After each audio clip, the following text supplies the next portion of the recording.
తెలంగాణలో BRS party బీజేపీలో విలీనం అవుతోంది అనేది విపరీతమైన డిస్కషన్ జరుగుతుంది.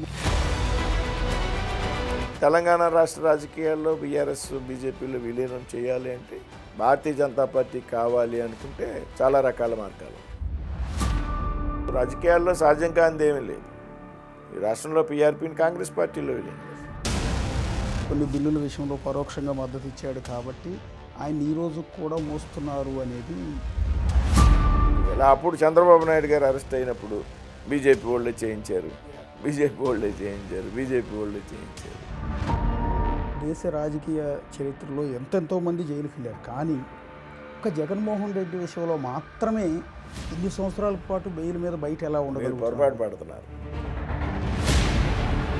ఇంకా టైం ఉంది కదా, ఇంకా టైం ఉంది. అమరావతి ఒక వేశ్యల రాజధాని అని, అక్కడ ఎయిడ్స్ పేషెంట్లు ఎక్కువ ఉన్నారు, సెక్స్ వర్కర్లు ఎక్కువగా ఉన్నారు అని ఈ రకమైన కామెడీ కేంద్ర ప్రభుత్వం ఒక రిపోర్ట్ ఇచ్చింది అనేది ఆయన చేశారు. అటువంటి వేశ్యల రాజధానిలో నువ్వు ఎందుకు అంతంత ఖరీదైన భవనాన్ని నిర్మించుకున్నావు? వేశ్యలని అనిపించిన వాళ్ళు దాన్ని సరిదిద్దుకోవాల్సింది పోయి సంకర తెగ అనటం, రాక్షసులు అనటం మహిళల్ని, ఇది ప్లాన్ ప్రకారం వెళ్తుందని అనుకోవాలి. కేంద్ర మంత్రి భూపతి రాజు శ్రీనివాసవరం గారు ప్రస్తుతం మనకి లైవ్లో అందుబాటులో ఉన్నారు. సార్ నమస్తే. 1 year కంప్లీట్ అయింది కేంద్ర మంత్రిగా బాధ్యతలు తీసుకుని. దట్టు మోడీ 3.0లో మీరు ఒక భాగస్వామి అయ్యారు. ఎలా గడిచింది 1 year? ఇదేదైతే మోడీ 3.0లో నేను భాగస్వాముడిని అవడం అనేది నాకు చాలా ఆనందకరమైనటువంటి సంఘటన. ఈ 1 సంవత్సర కాలంలో ఏదైతే ఎన్డీఏ ఆధ్వర్యంలో ఉన్నటువంటి కేంద్రంలో ప్రభుత్వం కానీ రాష్ట్రంలో ప్రభుత్వం కానీ ఒక సంతృప్తికరమైనటువంటి పాలన ప్రజలకు అందించారనేటువంటి విషయంలో మేమే కాదు, వేళ ప్రజలు కూడా సంతృప్తిగా ఉన్నారు. అదే సమయంలో నరసాపురం పార్లమెంట్ సభ్యుడిగా ఎన్నికైన నేను కేంద్ర మంత్రిగా నియమించబడినటువంటి సందర్భంలో నా పోర్ట్ఫోలియోల శాఖల తాలూకు పని విధానంలో కానీ, అదేవిధంగా నర్సాపూర్ పార్లమెంటు నియోజకవర్గ అభివృద్ధి విషయంలో కానీ ఈ సంవత్సర కాలంలో నేను చేసినటువంటి ప్రయత్నాల మీద నాకు కూడా సంతృప్తినిచ్చింది అనేటువంటి విషయం మటుకు చెప్పదలుచుకున్నాను. బేసిక్గా నరసాపురం రాజు గారు కేంద్ర మంత్రి అయ్యారు అంటే తెలుగు వాళ్ళందరూ కూడా ఒక గర్వపడే అంశం. పర్టికులర్లీ గోదావరి జిల్లాల ప్రజలందరూ కూడా చాలా హ్యాపీగా ఫీల్ అయ్యారు. ఎక్స్పెక్ట్ చేశారు మీరు మొదటిసారి ఎంపీ 2.5 లక్షల మెజార్టీతో ఎంపీగా గెలవటం?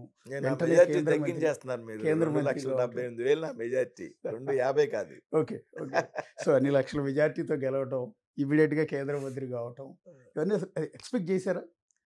రాజకీయాల్లో అనుకోని సంఘటనలు చాలా జరుగుతాయి, కానీ నా లక్ష్యం అది. ఓకే, నేను ఎన్నికల ముందు ఒక 3 నెలల ముందు ఒక టీవీ ఛానల్కి ఇంటర్వ్యూ ఇచ్చా. మీకు పంపుతా, బీసీఎన్ ఛానల్లో రాష్ట్రం అంతా కూడా.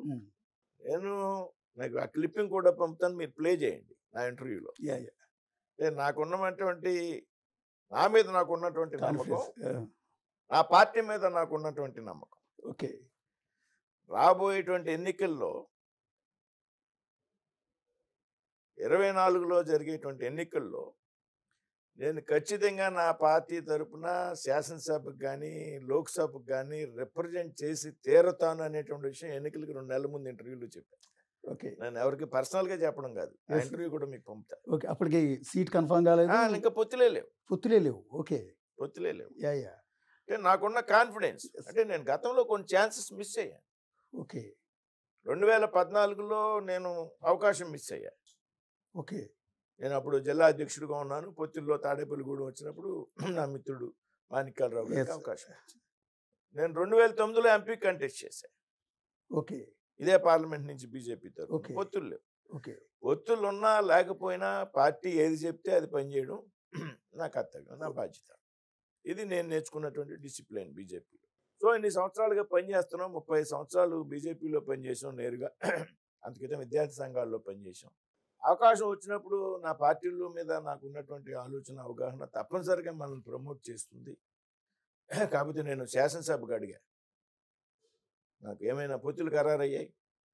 శాసనసభకి నేను అడిగా, దానికి సంబంధించినటువంటి ఒక సంవత్సరం నుంచి నేను పని చేసుకున్నా. కాకపోతే సిట్టింగ్ సీట్లు మార్చడానికి అవకాశం లేనటువంటి సందర్భంలో భీమవరం కూడా గతంలో పవన్ కళ్యాణ్ గారు పోటీ చేయడం ఇది ఆయన కేటాయించేటువంటి సందర్భం. ఉండిలో సిట్టింగ్ ఎమ్మెల్యేకి ఇవ్వాలి కాబట్టి తెలుగుదేశం పాలసీ డెసిషన్ అది. ఏంటి అన్నప్పుడు నేను ఎమ్మెల్యే అడిగితే పార్టీ నాకు ఎంపీ టికెట్ ఇచ్చింది. అది బీజేపీ గొప్ప. ఎంపీ టికెట్ ఇవ్వడం కాదు, నేను గెలిచిన వెంటనే నన్ను మంత్రి చేసింది నా పార్టీ రాష్ట్ర నాయకత్వం, జాతీయ నాయకత్వం. అంటే మనం కష్టపడి చిత్తశుద్ధితో అంకిత భావంతో పనిచేస్తే భారతీయ జనతా పార్టీ ఏదో రోజు కార్యకర్తను ప్రమోట్ చేస్తుంది అనేటువంటి నమ్మకం నాకు ఉంది. కాబట్టి దాని ఆధారంగా నేను ఎలక్షన్ 2 నెలల ముందు నేను ఏదో ఒక సభలో either assembly or parliament, Lok Sabha, నేను నా వాణిని బాణిని వినిపిస్తానని కరాఖండిగా చెప్పాను. అదొక బీజేపీ నాకు ఉంది ఆలోచన, అదొక బీజేపీకి మాత్రమే సాధ్యం కదండి. ఈ నాకు పార్టీ ఆలోచన ఉంది. దానికి అనుగుణంగానే 2 నెలల తర్వాత సీన్ కట్ చేస్తే నేను అభ్యర్థినయ్యా. పెద్ద మెజార్టీతో నర్సాపూర్ పార్లమెంట్ హిస్టరీలో ఇప్పటి వరకు 1,60,000 మెజార్టీ, 2,2,70,300 ఓట్లతో నెగ్గా. 4వ తారీఖున నెగ్గా, 6వ తారీఖున ఢిల్లీ వెళ్ళా, 9వ తారీఖున మంత్రి అయ్యా. ఇది కేవలం ఇది ఊహించారంటే నేను అంటే మంత్రి అయిపోతాను ఇవన్నీ ఊహించలేదు. కానీ ఈ ఎలక్షన్లో నా రాజకీయ జీవితాన్ని మలుపు తిప్పుతాయి అనేటువంటిది నాకైతే ప్రగాఢమైనటువంటి విశ్వాసం. ఎందుకంటే రాష్ట్రంలో భాజపా సీనియర్ నాయకుల్ని ప్రోత్సహించాలి, ఈ రాష్ట్రంలో ఈ 10 మందిని ఎమ్మెల్యేలు చేయాలి, 12 మందిని ఎమ్మెల్యేలు చేయాలి అనుకున్నప్పుడు ఆ జాబితాలో నేను ఉంటా. పైగా నేను గతంలో కొన్ని ఛాన్సులు మిస్ అయినా నేను ఎప్పుడు కూడా నా కమిట్మెంట్ విషయంలో, నా పని విధానంలో మార్పు లేదు. అదే చిత్తశుద్ధితో పనిచేశాను. అదేవిధంగా పార్టీ గుర్తించింది. ఇది నా పార్టీ యొక్క గొప్పతనం. సరిగ్గా సంవత్సరం క్రితం మిమ్మల్ని కేంద్ర మంత్రిగా అనౌన్స్ చేయగానే చాలా భావోద్వేగానికి గురయ్యారు కదా. సోమవీర్రాజు గారిని హగ్ చేసుకుని ఆ రోజు ఎందుకంటే అంత ఎమోషన్ అయ్యారు? అంటే భావోద్వేగం అంటే మేము పడ్డ కష్టం ఏదైతే ఉందో 35 సంవత్సరాల నుంచి, అందుకితం 99లో 2014లో కూడా మా ప్రాంతంలో బీజేపీ పార్లమెంట్ సభ్యులుగా గెలిచారు. 99లో మంత్రిగా చేశారు కృష్ణరాజు, 14లో ఎంపీగా గెలిచాం. ఒక బాధ అంటే కార్యకర్తలతో కలిసి మమేకమై వారు కలిసి పనిచేసినటువంటి సందర్భం లేదు. ఎందుకంటే వాళ్ళు అంతకితం పార్టీలో పనిచేయలే. ఏదో ఒక రాజకీయ సమీకరణాల్లో, ఆర్థికపరమైనటువంటి కారణాలతో కొన్ని సందర్భాల్లో అభ్యర్థులు వస్తుంటారు. నేను చాలా ఇబ్బంది పడ్డా. నేను జిల్లా అధ్యక్షుడిగా ఉన్నా 10 నుంచి 19 వరకు, 99 నుంచి 2003 వరకు పార్లమెంట్ కన్వీనర్గా ఉన్నా. ఎప్పుడు భారతీయ జనతా పార్టీలో కార్యకర్తలకి, అసలైన కార్యకర్తలకి అవకాశం వస్తుంది, కష్టపడేటువంటి కార్యకర్త ఎప్పుడు గుర్తింపు వస్తుంది ఆ భారతీయ జనతా పార్టీ అని ఒక ఆశ, ఆలోచన ఉండేది, బాధ ఉండేది. ఈ విషయాన్ని పార్టీ నాయకత్వానికి, రాష్ట్ర నాయకత్వానికి, జాతీయ నాయకత్వానికి చాలాసార్లు చెప్పాను. అటువంటి సందర్భంలో నాకు అభ్యర్థిత్వం ఇచ్చేటువంటి విషయంలో కూడా మీ అందరికీ తెలుసు. చాలామంది 100 కోట్లు ఖర్చు పెడతామని చాలామంది అభ్యర్థులు, పార్టీ 3-4 అభ్యర్థులు పార్టీ చుట్టూరు తిరగడం, పార్టీ నాయకత్వం నా యొక్క పని విధానాన్ని గుర్తించి నన్ను అభ్యర్థిగా నిర్ణయించినటువంటి సందర్భంలో కూడా అభ్యర్థి మారిపోతాడు, ఆర్థికంగా సరిపోవడం, ఎమ్మెల్యే అభ్యర్థులు సహకరించరు, ఎన్ని పెద్ద ఎత్తున కొంత మీడియాలో, సోషల్ మీడియాలో, వార్తాపత్రికల్లో కథనాలు. నా మనస్సాక్షి ఒకటే చెప్పింది అప్పుడు కూడా, నా పార్టీ నాయకత్వం ఒకసారి నిర్ణయం తీసుకుంటే మార్చదు. అందులో నా విషయంలో అసలు మారు. నేను ఏం పని చేశాను? ఈవేళ నా దగ్గర డబ్బులు లేవో ఉన్నాయో, నా దగ్గర డబ్బులు లేకుండానే నేను ఎలక్షన్ చేశానా? నాకు మా 7 అభ్యర్థులకి ఎప్పుడు ఎన్నికల్లో కూడా ఆర్థికపరమైనటువంటి అంశాల్లో ఎక్కడ అసలు డిఫరెన్స్ రాలేదు. వాళ్ళు నాకు సహకరించారు, నేను వాళ్ళకి సహకరించాను. ఎలక్షన్ డబ్బులు లేకుండా అయిపోద్దా? నాకు తెలియదు రాజకీయాలు. అంటే నా దగ్గర ఎంత డబ్బు ఉందో నేను ఎందుకు ఖర్చు పెడతాను? వీళ్ళందరికీ నేను ఓపెన్గా ముందు వైట్ పేపర్ రిలీజ్ చేయాలా? అవును. మీకు అర్థమైంది. 35 సంవత్సరాల కోసం పార్టీ కోసం వాళ్ళు ఆస్తులు అమ్మాను. పార్టీ కార్యక్రమం వస్తే ఉమ్మడి ఆంధ్రప్రదేశ్లో కూడా ఏదైనా పెద్ద కార్యక్రమం చేయాలంటే అది ఆ పశ్చిమ గోదావరి జిల్లాలోనే చేయాలి, భీమవరంలోనే చేయాలనేటువంటి పేరు ఉమ్మడి ఆంధ్రప్రదేశ్లో ఉంది. సార్ నా పొలిటికల్ లైఫ్లో ఎప్పుడు ఎవరినో ₹1 చందా అడగలే. ఎంత పెద్ద కార్యక్రమం చేసిన డొనేషన్లు అడగడం ఇష్టం ఉండదు, అలవాట్లేదు, నా మనసు అంగీకరించు. అలాగే నేను ఇవాళ ఏ నాయకుడు పార్టీ కోసం సొంత డబ్బు ఖర్చు పెట్టి రాజకీయాలు చేసినటువంటి వ్యక్తులు చాలా అరుదు. కెపాసిటీస్ ఉండి, శక్తి సామర్థ్యాలు ఉండి ఈ పార్టీలోనే ఎందుకు పనిచేసాం ఇన్ని సంవత్సరాలు మాకు తెలియదు. అది ఇంకో పార్టీలోకి వెళ్తే మేము ఎమ్మెల్యేలు అవుతాం, లేకపోతే మున్సిపల్ చైర్మన్లు అవుతాం, ఎమ్మెల్సీలు అవుతాం అని సిస్టంలో సిద్ధాంతం కోసం పనిచేసాం. ఎప్పుడో బీజేపీకి 2 పార్లమెంట్ స్థానాలు ఉన్నప్పుడు ఈ పార్టీలో చేరాం, కష్టపడి పనిచేసాం. అంటే ఎమ్మెల్యేలు అవుదాం, ఎంపీలు అవుదాం, మంత్రులు అవుదాం అని మేము పనిచేయలేం. కాబట్టి దాని ఆధారంగా అప్పుడు పెద్ద ఎత్తున జరిగినటువంటి ప్రయత్నం. ఇందాక మీరు ఇదంతా నేను ఎందుకు చెప్తున్నానంటే ఎందుకు అంత భావోద్వేగానికి గురయ్యా? నన్ను క్యాండిడేట్గా అనౌన్స్ చేసిన వెంటనే ఒక భావోద్వేగం.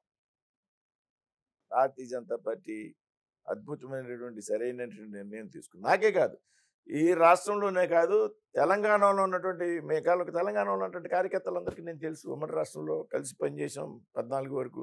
ఇప్పుడు మా జనరేషనే అక్కడ పనిచేస్తున్నారు. ఆ రాష్ట్రంలో కూడా, తెలంగాణలో కూడా సంబరాలు చేసుకున్నారు.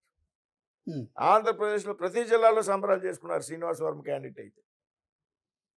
ఈ 2 రాష్ట్రాలే కాదు, పక్కనున్న తమిళనాడు నాకు అన్నామలై గారు తగిలి బ్రదర్ మహారాష్ట్రలో కూడా సెలబ్రేట్ చేసుకున్న కార్యకర్తకి అవకాశం ఇచ్చారు అని అన్నామలై గారు. అంటే అంతమంది కార్యకర్తలకి హుషారిచ్చినటువంటి సంఘటన నాకు మ్యాండేట్ టికెట్ ఇవ్వడం, అదో భావోద్వేగం. అయ్యాక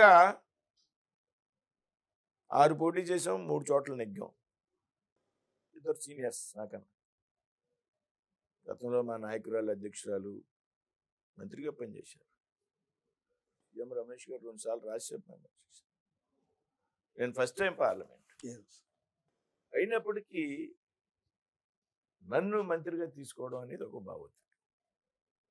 ఆ సందర్భంలో అక్కడ కొంతమంది కార్యకర్తలు మా వాళ్ళు ఉంటే ఆ సందర్భంలో వచ్చినటువంటి ఎమోషన్ అది. కేంద్ర స్టీల్ అండ్ హెవీ ఇండస్ట్రీస్ మినిస్టర్గా మోడీ గారి మేక్ ఇన్ ఇండియా పాలసీ ఏదైతే ఉందో, అలాగే వికసిత్ భారత్, ఈ రెండిట్లో మీది చాలా కీలకం, స్టీల్ అండ్ హెవీ ఇండస్ట్రీస్ అనేది. సో ఎంతవరకు ఫుల్ఫిల్ చేయగలుగుతున్నారు ఈ 1 ఇయర్లో? 1 ఇయర్లో కొన్ని అద్భుతమైనటువంటి నిర్ణయాలు తీసుకున్నాం. మోడీ గారి వెరీ పర్టికులర్. స్టీల్ ఉత్పత్తిలో ఏ దేశంలో ఎక్కువ ఉత్పత్తి ఉంటుందో ఆ దేశం యొక్క జీడిపి బాగుంటుంది. కాబట్టి స్టీల్ ఇండస్ట్రీని ప్రతిరోజు కూడా సమీక్షిస్తూ ఉంటాడు. ఇప్పుడు ఈ దేశంలో 170 మిలియన్ టన్ను స్టీల్ ప్రొడక్షన్ ఉంది. 2030 నాటికి ఈ 170 మిలియన్ టన్ ఏదైతే ఉందో దాన్ని 300 బిలియన్ టన్ చేయాలనేది మోడీ గారి ఆలోచన. ఉన్న ప్లాంట్లో సామర్థ్యాన్ని పెంచడం, కొత్త ప్లాంట్లకి అనుమతులు ఇవ్వడం ద్వారా 2030కి 300 మిలియన్ టన్ ఉత్పత్తిని సాధించాలి అనేటువంటి లక్ష్యంగా మోడీ గారు ప్రణాళిక. అందులో భాగంగా మేము చాలా అద్భుతమైనటువంటి నిర్ణయాలు తీసుకున్నాం. విదేశాల నుంచి వచ్చేటువంటి క్వాలిటీ లేనటువంటి స్టీలు, సపోజ్ చైనా నుంచి క్వాలిటీ తక్కువ ఉంటుంది, రేట్ తక్కువ ఉంటుంది, కానీ వాటి మీద ఇంపోర్ట్ ఛార్జీలు బలంగా పెంచాం నిరోధించడానికి. అదేవిధంగా దేశంలో స్టీల్ ఉత్పత్తిని పెంచడానికి ఆర్ఎస్ఎల్ మెటల్ ఎంకరేజ్ చేస్తున్నాం. అనకాపల్లిలో 17.5 మిలియన్ టన్ కెపాసిటీ, అంటే స్టీల్ ప్లాంట్ కన్నా ఇంకో 1.5 టైం ఎక్కువ. స్టీల్ ప్లాంట్ 7.3 మిలియన్ టన్, ఆర్ఎస్ఎల్ఎం గారు మెటల్ గారు పెట్టబోయేటువంటి ప్లాంట్ 17.5 మిలియన్ టన్. ఫస్ట్ ఫేజ్లో 7.5, సెకండ్ ఫేజ్లో 10 మిలియన్ మెట్రిక్ టన్స్. అంటే అదేవిధంగా ఉన్న ప్లాంట్లో సెయిల్లో ఉన్నాయి, బొకారో, రూర్కెలా, బిలాయ్, వీటిలో కెపాసిటీని పెంచడం, ఈ ద్వారా స్టీల్ ప్రొడక్షన్ పెంచాలనేటువంటి ఒక నిర్ణయం. అందులో భాగంగానే ఇప్పుడు ఏదైతే వైజాగ్ స్టీల్ ప్లాంట్కి మేము, నాకు సంబంధించి అతిపెద్ద సంతృప్తికరమైనటువంటి సంఘటన ఏంటంటే, ఆంధ్ర రాష్ట్ర యొక్క పౌరుడిగా ఈ రాష్ట్రానికి సెంటిమెంట్ అయినటువంటి ఏదైతే అనేక మంది ప్రాణాలు కోల్పోయి విశాఖ ఉక్కు, ఆంధ్ర ఉక్కు నినాదంతో ఏర్పాటు చేసుకున్న స్టీల్ ప్లాంట్ తీవ్రంగా నష్టాల్లో ఉన్నటువంటి పరిస్థితుల్లో, తీవ్రమైనటువంటి నష్టాలు, మామూలు నష్టాలు కాదు, దాన్ని ప్రైవేట్ పరం చేయాలనేటువంటి ఆలోచన నుంచి మోడీ గారిని ఒప్పించి, నిర్మలా సీతారామన్ గారిని ఒప్పించి, మంత్రి అయినటువంటి గత 10 సంవత్సరాల్లో ఏ ఒక్క స్టీల్ మినిస్టర్ కూడా విశాఖ స్టీల్ ప్లాంట్ని సందర్శించలే. కానీ నేను, కుమారస్వామి గారు కూర్చుని మంత్రి అయిన నెల రోజుల్లోపు నేను స్టీల్ ప్లాంట్కి వెళ్ళాలనుకున్నప్పుడు చాలామంది వద్దన్నారు. వద్దు సార్, అక్కడ పరిస్థితి బాగోదు, ఏ మంత్రి రాలేదు 10 సంవత్సరాల నుంచి అంటే. లేదు, వెళ్ళాల్సిందే అని ఇద్దరం వెళ్ళాం. కార్మిక సంఘాలతో కూర్చున్నాం, అధికారులతో కూర్చున్నాం, యాజమాన్యంతో కూర్చున్నాం, సమస్యలను అధ్యయనం చేసాం, అనువనువున పరిశ్రమను పరిశీలించాం. ఎట్టి పరిస్థితుల్లో ఇంత అద్భుతమైనటువంటి స్టీల్ ప్లాంటు దేశంలో ఎక్కడా లేదు. ఇంత అద్భుతమైనటువంటి, ఇంత పెద్ద ఎత్తున భూములు ఉన్నటువంటి పరిశ్రమ ఇది. దీన్ని ఏదో రకంగా ప్రైవేటైజేషన్ అవ్వకుండా కాపాడాలని ఆ రోజు అక్కడే ఆలోచన చేసి, దాన్ని కేంద్రానికి సరైన సమయంలో సరైన రకంగా రిప్రజెంట్ చేయడం ద్వారా, ఈ విషయంలో ముఖ్యమంత్రి గారు పవన్ కళ్యాణ్ గారు ఢిల్లీ వచ్చినప్పుడల్లా వారు కూడా పదే పదే చెప్పడం, ఇది మా సెంటిమెంటు, దీన్ని ప్రైవేటైజేషన్ మినహాయించండి అని. దానికి ఆ సమయంలో నేను స్టీల్ మంత్రిగా ఉండడం కూడా రాష్ట్రానికి చాలా ఉపయోగమైంది. అదొక అద్భుతమైనటువంటి, స్టీల్ మంత్రిగా నాకు ఒక అద్భుతమైనటువంటి మరుపురానిటువంటి నిర్ణయం. అదేవిధంగా ఏదైతే వికసిత్ భారత్ 2047 ఆ లక్ష్యంగా నేను BHEL, ఇది కూడా నా దగ్గర ఉంది, హెవీ ఇండస్ట్రీస్. అందులో BHEL లాంటి భారీ పరిశ్రమలు ఉన్నాయి. Cement corporation of India, BHEL, engineering, EPIL, అదేవిధంగా చాలా PSUలు, CPSUలు, నవరత్నాలు, మహారత్నాలు అన్నీ NMDC స్టీల్లో ఉంటుంది. పెద్ద పెద్ద PSUలు అన్నీ ఉంటాయి. ముఖ్యంగా ఈ BHELలో ఆర్డర్స్ పెద్ద ఎత్తున సంపాదించాం. ఇవాళ 2 లక్షల కోట్ల ఆర్డర్స్ BHELకు ఉన్నాయి. గతంలో లాభాలు, ఆర్డర్స్ తక్కువ ఉన్నటువంటి సందర్భం నుంచి. అదేవిధంగా ఏదైతే EV వెహికల్స్కి సంబంధించిన విషయం కూడా మా సబ్జెక్ట్. వెరీ ఇంపార్టెంట్ కదా. Next EV stations, EV charging stations, EV vehicles ఈ మధ్యనే తెలంగాణకి 2000 బస్సులకి మనం మంజూరు చేసాం. అంటే సిటీ ఆధారంగా రాబోయే 2 రోజుల్లో ఆంధ్రప్రదేశ్కి, కర్ణాటకకి ఇచ్చాం, తెలంగాణకు 2000 బస్సులకి అనుమతిని ఇచ్చాం. EV వెహికల్స్ సంబంధించి కొన్ని విప్లవాత్మకమైనటువంటి నిర్ణయాలు తీసుకున్నాం. పెద్ద ఎత్తున EV వెహికల్స్ యొక్క సామర్థ్యాన్ని పెంచాలి, పెద్ద ఎత్తున EV ఛార్జింగ్ స్టేషన్స్ పెంచాలి. EV ఛార్జింగ్ స్టేషన్స్ ఉంటే EV వెహికల్స్ ఆటోమేటిక్గా వినియోగంలోకి వస్తాయి. ఇవాళ ఛార్జింగ్ స్టేషన్స్ రాని కారణంగా, అదేవిధంగా EV వెహికల్స్ ముఖ్యమైనటువంటి పార్ట్ బ్యాటరీ. బ్యాటరీ తయారీకి అవసరమైనటువంటి లిథియం మన దగ్గర అవైలబిలిటీ లేదు, బ్యాటరీలు బయట నుంచి ఇంపోర్ట్ చేస్తాం. అందుకని ఈ లిథియంను కూడా బయట నుంచి తెచ్చుకుని ఇక్కడే బ్యాటరీలు తయారు చేసేటువంటి విధానానికి శ్రీకారం చుట్టాం. ఈ విధంగా వికసిత్ భారత్ 2047లో మన 2 పోర్ట్ఫోలియోలు కూడా ముఖ్యమైనటువంటి, కీలకమైనటువంటి పాత్ర పోషించబోతూ ఉన్నాయి. అంటే స్టీల్ ప్లాంట్ బేసిక్గా అవుతుంది ప్రైవేటీకరణ అని ఎవ్వరూ అనుకోలేదు. నిజంగా అది మీరు చెప్పినట్టు, మీరు కేంద్ర మంత్రి కాకుండా, దట్టు స్టీల్ మినిస్టర్ మీరు కాకుండా ఉండుంటే బహుశా ఈ పాటికి అయిపోయింది. ఎందుకంటే నిర్మలా సీతారామన్ గారు స్వయంగా పార్లమెంట్లో స్టేట్మెంట్ ఇచ్చారు, ఇది తీవ్రమైన నష్టాల్లో ఉన్న ఈ ప్లాంట్ని ప్రైవేటైజ్ చేస్తున్న నోటిఫికేషన్ కూడా ఇచ్చారు. చాలా మంది టెండర్లు కూడా వేశారు. నేను ఒక రోజు నిర్మలా సీతారామన్ గారితో కూర్చుంటే రాత్రి 1 గంట కూర్చుంటే, ఆవిడ బ్లాక్లో, నార్త్ బ్లాక్లో కూర్చుంటే, వర్మ గారు, ఆవిడకి ఇంట్రెస్ట్ మన ప్రాంతం అంటే, వర్మ గారు దీన్ని ఎలాగ మనం ప్యాకేజ్ ఇవ్వగలం, రోజుకి 16-17 కోట్లు నష్టం వస్తుంది పర్ డే. ఎయిర్ ఇండియాని ప్రైవేటైజేషన్ చేసాం, ఎయిర్ ఇండియా కన్నా ఎక్కువ లాస్ వస్తుంది. ఇది దీన్ని ఏ రకంగా మనం ముందుకు తీసుకెళ్ళగలం అనేటువంటి పాపం ఆవిడ మాట్లాడినటువంటి బాధ అక్కడికి ప్రైమ్ మినిస్టర్ గారు అంగీకరించడం, ముఖ్యమంత్రి గారు పదే పదే కోరడం, కుమారస్వామి గారు కూడా చాలా ఇంట్రెస్ట్ ఈ ప్రాంతం, ఆయన క్యాబినెట్ మంత్రి, ఆయన పదే పదే బ్రదర్ నువ్వు ఎందుకు నువ్వు కాన్ఫిడెంట్గా ఉండు, దీన్ని ఏదో రకంగా మనం ప్యాకేజీ తీసుకురావాలి మన ఇద్దరం కలిపి. అదేవిధంగా ఈ రాష్ట్రానికి సంబంధించినటువంటి మంత్రిగా నేను పోషించినటువంటి పాత్ర ఇది చాలా నాకు తృప్తికరమైనటువంటి సంఘటన.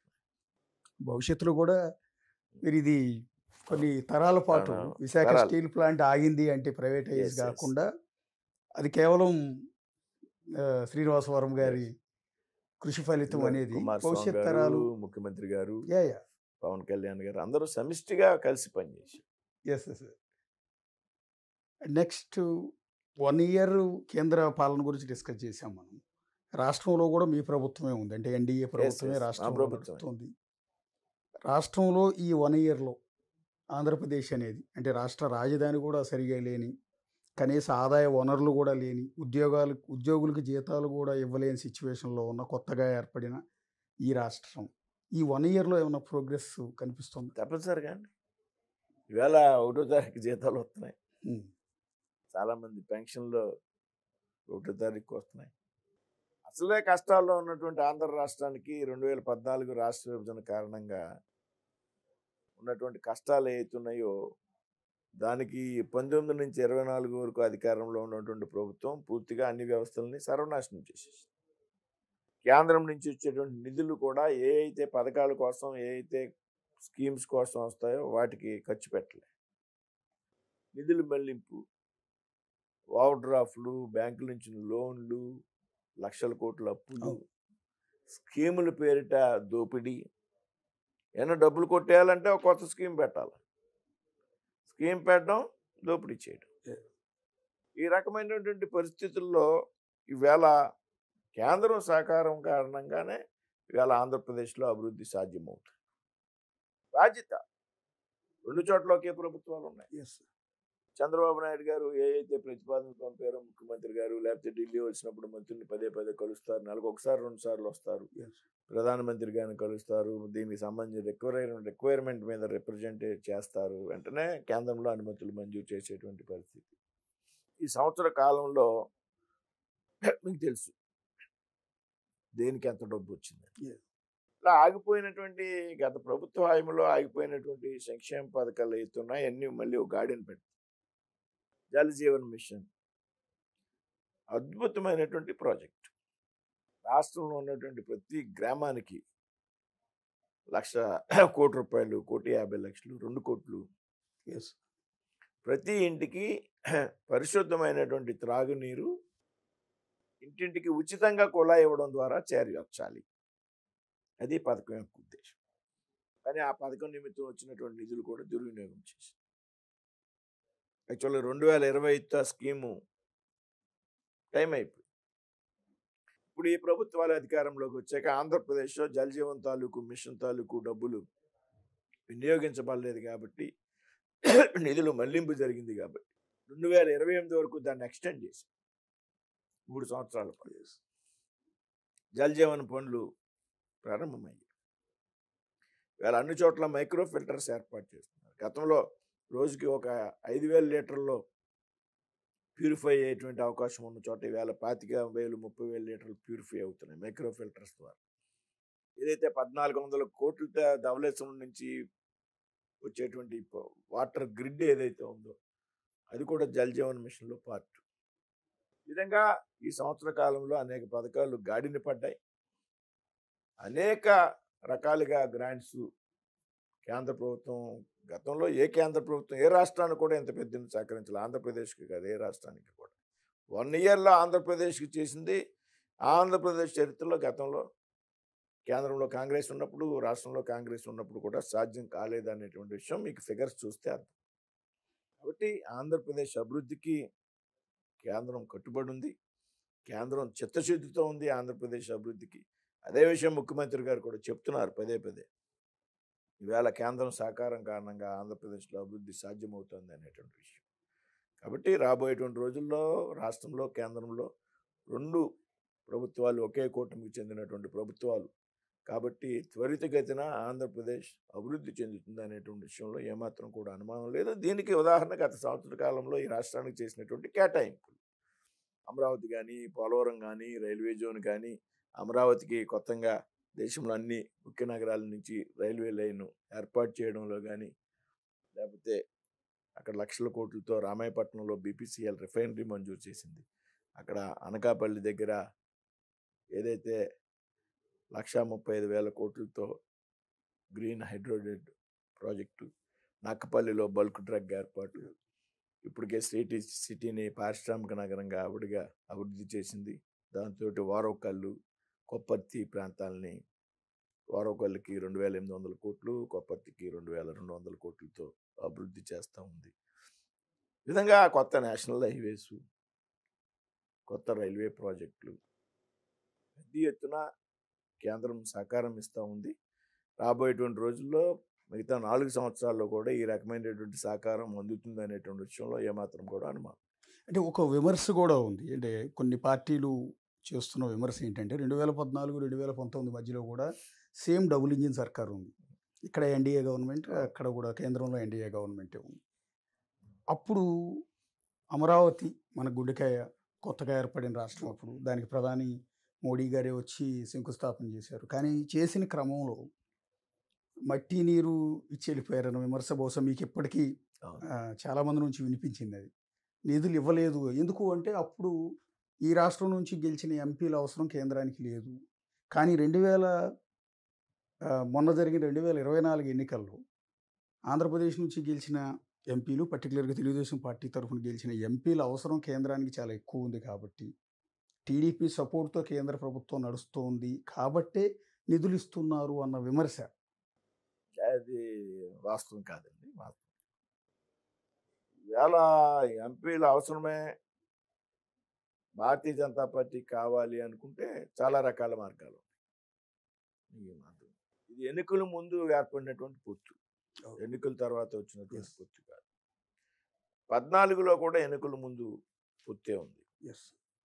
అయితే ఏదైతే ఒక సున్నితమైనటువంటి అంశం రాష్ట్ర విభజన సందర్భంగా ప్రత్యేక హోదా కావాలి అనేటువంటి విషయంలో ఏర్పడినటువంటి ఒక అభిప్రాయ భేదం కావచ్చు, కొంత మిస్అండర్స్టాండింగ్ కావచ్చు, కొంచెం కేంద్రంలో రాష్ట్రంలో మధ్య చిన్న డిస్టర్బెన్స్ వచ్చింది. అంటే స్పెషల్ స్టేటస్ ఇస్తే మనకన్నా వెనుకబడినటువంటి ప్రాంతాలు, ముఖ్యంగా బీహార్ రాష్ట్రం నుంచి, ఇతర రాష్ట్రాల నుంచి పెద్ద ఎత్తున దేశంలో డిమాండ్స్ వచ్చాయి. సో అప్పుడు ఉన్నటువంటి ఫైనాన్స్ కమిషన్ రికమెండ్ చేసింది, ఒక రాష్ట్రానికి ఇచ్చినట్లయితే దేశంలో అనేక రాష్ట్రాల్లో ప్రాంతాల వారీగా ఉద్యమాలు వచ్చేటువంటి అవకాశం ఉంది. కాబట్టి ఏదైతే స్పెషల్ స్టేటస్ ద్వారా వచ్చేటువంటి బెనిఫిట్స్ ఉన్నాయో వాటిని స్పెషల్ ప్యాకేజ్ ద్వారా ఇవ్వండి అని ఒక డైరెక్షన్ వచ్చినప్పుడు కేంద్ర ప్రభుత్వం చాలా క్లియర్గా చెప్పింది, స్పెషల్ స్టేటస్కి ఏ అయితే బెనిఫిట్స్ వస్తాయో అన్నీ కూడా ప్యాకేజ్ ద్వారా ఇస్తామని చెప్పడం జరిగింది.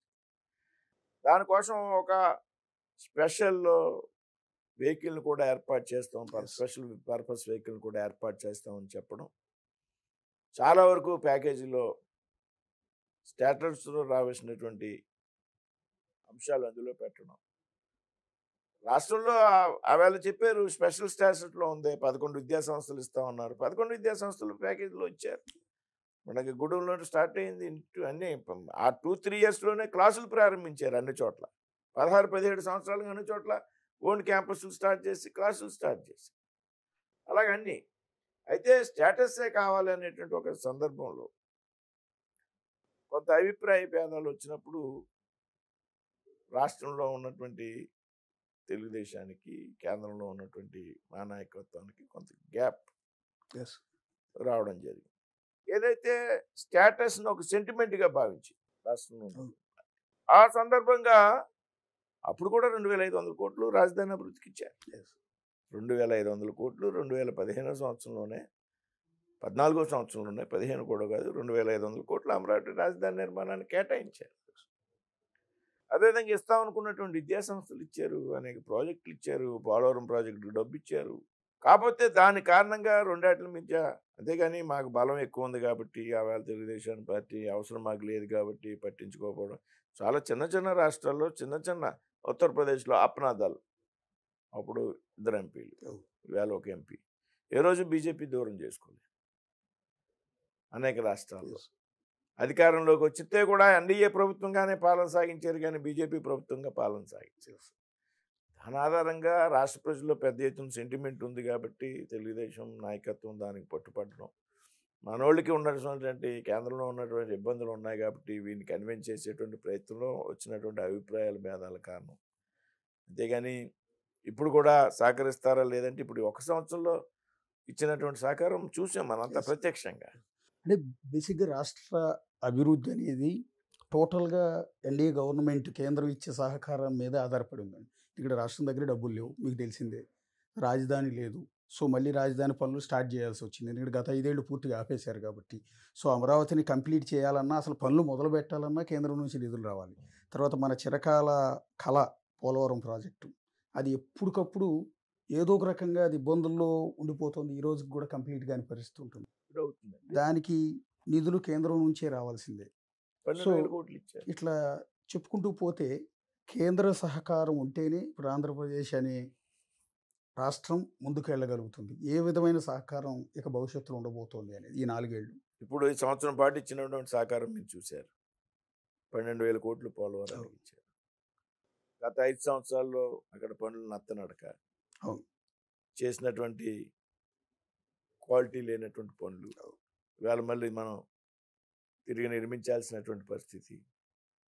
Diaphragm wall. Yes. ఇప్పుడు 12,000 కోట్లు ఇచ్చారు. ఎట్టి పరిస్థితుల్లో 2027 నాటికి పోలవరం ప్రాజెక్టు పూర్తి చేయాలని కేంద్ర రాష్ట్ర ప్రభుత్వాల యొక్క కృతనిశ్చయం. ఇందులో వేరే ఆలోచన లేదు.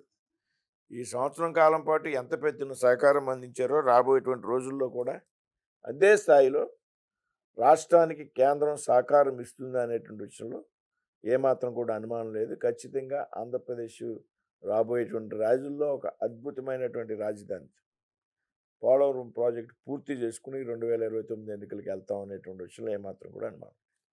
అంటే కొత్తగా మళ్ళీ చంద్రబాబు నాయుడు గారు బనకచెర్ల ప్రాజెక్టుని తెర మీదకి తీసుకొస్తున్నారు. దీనికి కేంద్రం సహకారం ఉంటుందా? ఇస్తుంది డెఫినెట్గా. అంటే ఇంకా బనకచర్లకు సంబంధించి ప్రతిపాదనలు కేంద్రానికి చేరలేదు. తెలంగాణ నుంచి అభ్యంతరాలు వస్తున్నాయి. ఓకే. మనం వాడుకునేటువంటి నీరు ఏదైతే వృధాగా సముద్రంలో కలిసిపోయేటువంటి 3,000 టీఎంసీలు వృధాగా సముద్రంలో కలిసిపోతుంటే బనకచెర్ల ప్రాజెక్ట్ అనేది కేవలం వృధాగా సముద్రంలో కలిసిపోతున్నటువంటి 200 టీఎంసీల నీరుని వాడుకోవడానికి ఉద్దేశించినటువంటి ప్రాజెక్టు. ఇప్పుడు దీనివల్ల తెలంగాణ నీటి అవసరాలకు ఏమీ భంగం కలగదు. కాబట్టి ఒక మంచి ప్రపోజల్ కేంద్రానికి వెళ్ళాలి. కేంద్రం జల సంఘం ఏదైతే ఉందో వారు నిర్ణయం చేయాలి. మంచి ప్రపోజల్ రాబోయేటువంటి రోజుల్లో బనకచెర్లలో కూడా కేంద్రం సహకరిస్తుంది. ఎందుకంటే ఏ రాష్ట్రానికి నష్టం లేదు.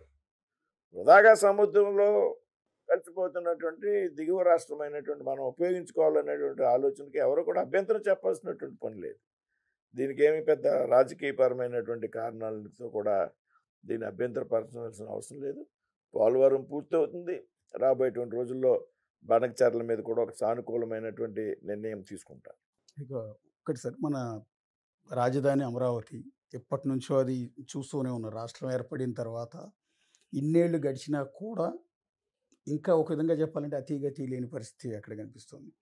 సో గత 5 ఏళ్ళు పూర్తిగా మూలన పడిపోవటం కావచ్చు ఈ కారణాల వల్ల. సో ఆయన గత సీఎం 3 రాజధానుల ప్రతిపాదన తీసుకొచ్చారు. తీసుకొచ్చినప్పుడు అప్పుడు కూడా మళ్ళీ ఎన్డీఏ గవర్నమెంటే కేంద్రంలో ఉంది.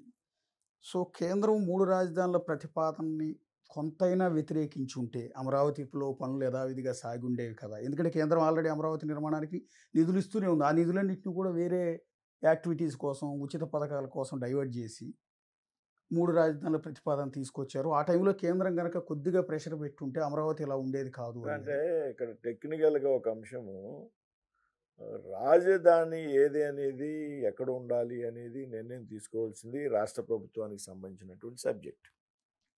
రాజధాని పలానా ప్రాంతంలో ఉండాలని కేంద్రం చెప్పినటువంటి సందర్భం ఇప్పుడు కాదు, ఎప్పుడు లేదు. అది సబ్జెక్ట్ కేంద్రానికి కాదు. ఆ సందర్భంలో ఒక తప్పుడు నిర్ణయం రాష్ట్ర ప్రభుత్వం తీసుకోదు. తీసుకున్నప్పుడు 2020లోనే భారతీయ జనతా పార్టీ అమరావతి రాజధాని అని అమిత్ షా గారు స్వయంగా ప్రకటించారు. అమరావతి రాజధానిగా ఉండాలని మేము అక్కడ ఉన్నటువంటి రైతులతో కూడా భారతీయ జనతా పార్టీ కలిపి ఉద్యమాల్లో కీలకమైనటువంటి పాత్ర పోషించింది. మాకు ఎప్పుడు ఏం అనుమానం లేదు అమరావతి రాజధాని అనేటువంటి విషయంలో. ఇప్పుడు కూటమి ప్రభుత్వం అధికారంలోకి వచ్చింది. 2 పార్టీలు ఒకే కూటమికి చెందినటువంటి ఒకే అభిప్రాయంతో పనిచేస్తున్నాయి. ఈవేళ కేంద్రంతో రాష్ట్రం విభేదించేటువంటి పరిస్థితి లేదు, రాష్ట్రంతో కేంద్రం విభేదించేటువంటి పరిస్థితి లేదు. దీనికి కారణం ఏంటంటే ఆ లోక్సభ సభ్యుల సంఖ్య కాదు, సంఖ్య కానే కాదు. ఎందుకంటే ఇవాళ రాష్ట్ర అభివృద్ధిలో చంద్రబాబు నాయుడు గారు ఒక విజన్ ఉన్నటువంటి ముఖ్యమంత్రి. ఆలోచన బలంగా ఉంటుంది. జనరల్గా మీకు ప్రభుత్వాలు ఏర్పడినప్పుడు ఈ ఏదైతే ఈ ఫిగర్ సంఖ్య ఉన్నదో ఆ సంఖ్య కేంద్రానికి అవసరం అనుకున్నప్పుడు కొన్ని పార్టీలు కొన్ని అసంబద్ధమైనటువంటి డిమాండ్స్, మా 10 మంది ఎంపీలు వారికి అవసరం అనుకున్నప్పుడు మాకు ఇన్ని మంత్రి పదవులు కావాలి, ఇన్ని మంత్రి పలానా శాఖలు మాకు ఇవ్వాలి, ఏమి డిమాండ్ చేయలేదు. బేషరతు మద్దతు కేంద్రానికి. మాకు ఇంత సంఖ్య మంత్రులు కావాలని కానీ మా మంత్రులకి శాఖలు కావాలని కానీ అడగకుండా ఆంధ్రప్రదేశ్ రాష్ట్ర అభివృద్ధి లక్ష్యంగా చంద్రబాబు నాయుడు గారు బీజేపీకి సపోర్ట్ చేస్తున్నారు. ఇన్ని ఎన్నికల ముందు ఒప్పందం దానికి కమిటీ ఆయన ఉన్నారు.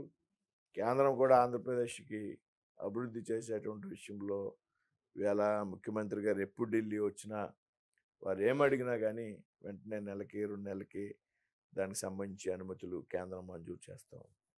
మీరు ఈ రాష్ట్రవాసి, తెలుగు వ్యక్తి, కేంద్రంలో మంత్రిగా ఉన్నారు.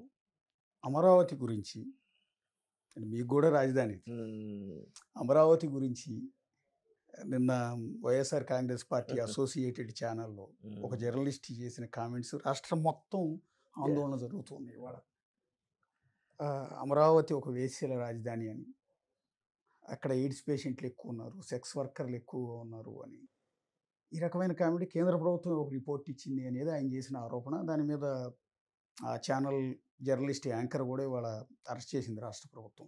ఒక తెలుగు వ్యక్తిగా మీరు ఎట్లా చూస్తారు దాన్ని?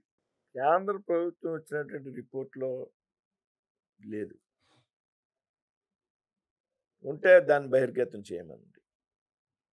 నా అమరావతి లాంటి ఒక పుణ్యక్షేత్రం, పవిత్ర శాఖం, దేవతలు అల్లి అనేటువంటి నేల,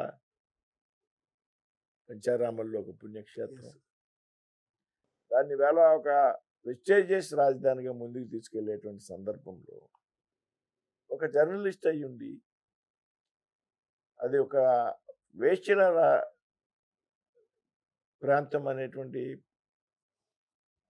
ఏదైతే మాట్లాడాడో అది అతి హేయమైనటువంటి మాటలు. నేనేమంటానంటే ఈ రకమైనటువంటి డిస్కన్స్ పెట్టి ముందు ఆ ఛానల్ కూడా సంస్కారం. ఎలా అది ఏ పార్టీకి చెందినగానే ఉండి ఈవేళ ఆంధ్రప్రదేశ్లో కాదండి అందరు మహిళలకి సంబంధించిన విషయం. ఆ మహిళలకే కాదు వేళ ఆంధ్ర రాష్ట్ర ప్రజలందరినీ కూడా అవమానపరిచినటువంటి వాక్యాలు. ఒకవేళ మీరు అన్నట్టు కేంద్ర ప్రభుత్వం ఇక్కడ ఎయిడ్ పేషెంట్లు ఎక్కువ ఉన్నారు, ఇక్కడ ఉన్నారు అంటే కూడా అది కాదు క్రైటీరియా. చిన్న రిపోర్ట్స్ ఇస్తాయి సహజంగా అన్ని రాష్ట్రాలు పేషెంట్స్ ఉంటారు కాబట్టి అది వేశ్యల రాజధాని అనే మాట అనేది చాలా అసంబద్ధమైనటువంటి వాటలు. ఏదైతే నేను అదే అడిగా నిన్న మొన్న టీవీ ఛానల్లో వేళ అనుకుంటా అక్కడ అడిగితే ఇది అమరావతిలో ఉన్నటువంటి ప్రతి కుటుంబాన్ని అవమానపరిచింది. అది వాళ్ళ సాక్షి పార్టీకి చెందినటువంటి వైసీపీకి చెందినటువంటి వారు అవ్వచ్చు, ఇంకో కమ్యూనిస్ట్ పార్టీకి చెందినటువంటి వారు అవ్వచ్చు, బాధ్యతారాహిత్యమైనటువంటి వ్యాఖ్యలు. ఇటువంటి వ్యాఖ్యలు చేసిన వారి మీద తప్పనిసరిగా చర్యలు తీసుకోవాలి. ఇటువంటి ప్రసారం చేసినటువంటి ఛానల్స్ మీద చర్యలు తీసుకోవాలి. తప్పుడు వార్తలు, తప్పుడు కథనాలు ప్రచారం చేసేటువంటి వాటి మీద అంటే వారికి కూడా లిమిట్ ఉండాలి. పత్రికా స్వేచ్ఛ అన్న దానికి లిమిట్ ఉండాలి. తప్పనిసరిగా వాటి మీద చర్య తీసుకోవాల్సినటువంటి అవసరం. అంటే గత 5 ఏళ్ళు రాజధాని ఇక్కడ వద్దు, ఎగ్జిక్యూటివ్ క్యాపిటల్ వైజాగ్లో పెట్టాలి, న్యాయ రాజధాని కర్నూలులో పెట్టాలి. అదే ఇప్పుడు అటువంటి వేశ్యల రాజధానిలో నువ్వు ఎందుకు అంతంత ఖరీదైన భవనాన్ని నిర్మించుకున్నావు? నివాసాన్ని నిర్మించుకున్నావు కదా అక్కడ. వేషీల రాజధాని అయిన చోట్ల నీకు ఎందుకు అంత భవనానికి సొంత ఇంటిని నిర్మించుకున్నాడు ఆయన? అవసరం లేదు. వైజాగ్లో ఏం చూసి కట్టాడు? వైజాగ్లో ప్రజాధనం దుర్వినియోగం తప్పించి, వైజాగ్ ఒక మంచి ప్రాంతం, దాన్ని ఏ రకంగా డెవలప్ చేయాలో ఆ రకంగా డెవలప్ చేయాలి. ఒక పర్యాటక ప్రాంతంగా, ఒక ఐటీ హబ్గా. ప్రాంతాల మధ్య విభేదాలు సృష్టించడం ద్వారా వేళ ఏమైంది? అమరావతి, అదే మంగళగిరిలో లోకేష్ గారు 80,000 90,000 మెజార్టీతో నెగ్గారు. అదే వైజాగ్లో నువ్వు అక్కడ ప్రజలను మభ్యపెట్టాలి, రాజధాని వైజాగ్లో పెద్ద ఎత్తున అక్కడ ఉన్నటువంటి పల్లా శ్రీనివాసరావు గారు 1,00,000 ఓట్లతో నెగ్గారు. నీ కళ్ళిపోట్లు మాటలను ప్రజలు నమ్మరు. ప్రజలు కొంతవరకు నమ్ముతారు. దాని ఆసరాగా తీసుకుని నువ్వు ప్రజలను పూర్తిగా మభ్యపెట్టాలనుకుంటే ప్రజలు చాలా తెలివైనటువంటి వ్యక్తులు, సరైనటువంటి సమయంలో సరైనటువంటి తీర్పునిస్తారు అనడానికి మొన్న ఎన్నికలే కారణం. అంటే గత 5 ఏళ్ళు రాజధాని లేకుండా రాజధాని ఇక్కడ నుంచి తరలించే ప్రయత్నం చేయటం, సరే ఆ తర్వాత రాజధాని కోసం భూములు ఇచ్చిన రైతులంతా కూడా, పర్టికులర్గా మహిళా రైతులు 5 ఏళ్ల పాటు ప్రపంచ చరిత్రలో, దేశ చరిత్రలో ఇన్నేళ్ల పాటు ఒక ఉద్యమం రోడ్డు మీద కూర్చుని ఉద్యమం చేసిన సందర్భాలు లేవు. అలాంటి మహిళలను జుట్టు పట్టుకుని ఈడ్చుకొట్టారు, అవమానించారు, దుర్భాషలాడారు, వెంకన్న దర్శనానికి వెళ్తుంటే దారిలో దాడి చేశారు. సో ఇన్ని బాధలు పెట్టిన వాళ్ళే ఇప్పుడు మరొకసారి వేశ్యల రాజధాని అనటం ద్వారా వాళ్ళందరి మనసుల్ని గాయపరిచే విధంగా చేయటం వెనక ఏమైనా కుట్ర ఉందనుకుంటున్నారా, లేకపోతే యాదృచ్ఛికంగా? మానసికంగా అమరావతి రాజధాని అవడం వాళ్ళకి ఇష్టం లేదు. వాళ్ళ మనసులో అంగీకరించేటువంటి పరిస్థితి లేదు. రైతులు ప్రపంచంలోనే ఇటువంటి ఉద్యమం ఎక్కడ చేయలే. మేము కూడా చేసాం. మేము వాళ్ళు ర్యాలీగా వస్తే మేము భీమవరంలో కూడా పెద్ద ఎత్తున వాళ్ళ పాదయాత్రలో మేము పార్టిసిపేట్ చేసాం. రైతులు ఒక అద్భుతమైనటువంటి ఉద్యమం అది. అందుకే అక్కసు వెళ్ళగట్టడం అంటే అమరావతిని రాజధానిగా ఏమాత్రం అంగీకరించలేనటువంటి ఆలోచనతో మాట్లాడినటువంటి వ్యాఖ్యలు.